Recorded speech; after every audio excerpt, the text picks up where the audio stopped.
கருப்பு சட்டையாக போட்டு கருப்பு சட்டையாக போட்டோம். டெல்லிக்காரன் நம்ம காட்டக்கூடிய எதிர்ப்பு, கருப்பு கண்டா பயப்படுறான். மத்திய அரசாங்கத்துடைய ஒரு விழாவில் கூட கருப்பு சட்டை போட்டு எந்த பையனும் உள்ள வந்து பயப்படுறான், நடுங்கிறான். முடியாது கருப்பா இருக்கிட்ட விட்டு வைக்கிறான், அவ்வளவுதான் விஷயம். ஏன்னா அதுக்கு வெள்ளையடிச்சு வாடான்றான் அவன் பயத்துல. இப்படி வடநாட்டாக்காரன் தமிழ்நாட்டு கொடி நாட்டுறதுக்கும் தமிழ்நாட்டு ஆட்சி பண்ற முழுவதுமா நம்மள மாலை கட்டவங்களா? தமிழருக்கு சுயமரியாதை உணர்வு இல்லையா? சொல்லுங்க பாப்போம். எடப்பாடியாருக்கு வேண்டுமானால் இல்லாமல் இருக்கலாம், ஆனால் தமிழகத்துக்கு இல்லாமல் இல்லை. தமிழகம் ஒரு நாளும் பாஜகவையும் இந்துத்துவ கும்பலையும் இந்த மதவெறி கூட்டத்தையும் தமிழ்நாட்டில் அனுமதிக்காது. அதுக்கு நீங்க எல்லாம் கை கொடுக்கணும், நீங்க எல்லாம் கரம் கொடுக்கணும். அந்த வகையில செந்தில் செல்வன் ஒரு பெரிய போராளிங்க, பெரிய போராட்டக்காரர், ரொம்ப அமைதியானவர், இனிமையானவர், பண்பானவர். நம்மளுக்கு போராட்டக்காரர் அனுப்புவோம் சட்டசபைக்கு. போராட்டக்காரங்க போட்டு கேள்வி கேட்கட்டும், இந்திய அரசாங்கத்தை பத்தி கேள்வி கேட்கட்டும். ஆளுநரும் ஒரு அடிமை அனுப்புவாங்க, ஒரு ஆட்டை அனுப்புவாங்க. அந்த ஆட்டை விரட்டுவதற்கு போராளி வேண்டும் சட்டசபைக்கு. அப்படிப்பட்ட ஒரு போராளியாக இங்க செந்தில் செல்வனை நீங்க அனுப்பி வைங்க. பெருமையா இருக்கும், இந்த தொகுதிக்கு பெருமை, அவர் வரலாறா இருக்கும்.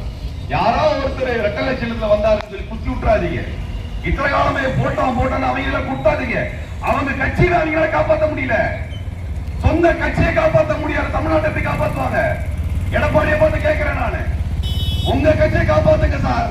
தமிழ்நாட்டை காப்பாத்துறத அப்புறம் பார்ப்போம். தமிழ்நாட்டை நாங்க காப்பாத்திக்கிறோம், உங்க கிட்ட நாங்க காப்பாத்துறோம். உங்களுக்கு படி இறக்கக்கூடிய பிஜேபி நாங்க காப்பாற்றோம். எவனும் தமிழ்நாட்டை ஆட்சி செய்ய முடியாது, விடவே மாட்டோம். அது அன்பானவர்களே, பெரியவர்களே, நீங்கள் இந்த மண்ணை காக்கக்கூடிய போராட்டம் கைகொடுத்துருங்க. இன்னைக்கு பார்லிமெண்ட் மெம்பர் எம்பியோட பதவி, எம்பியோட எண்ணிக்கை குறைச்சிட்டான். தமிழ்நாடு எம்பி எண்ணிக்கை குறைச்சிட்டான். யாரு கேட்கறதுங்க? அநியாயமா இருக்குதுங்க, கேட்கறதுக்கு முடியல.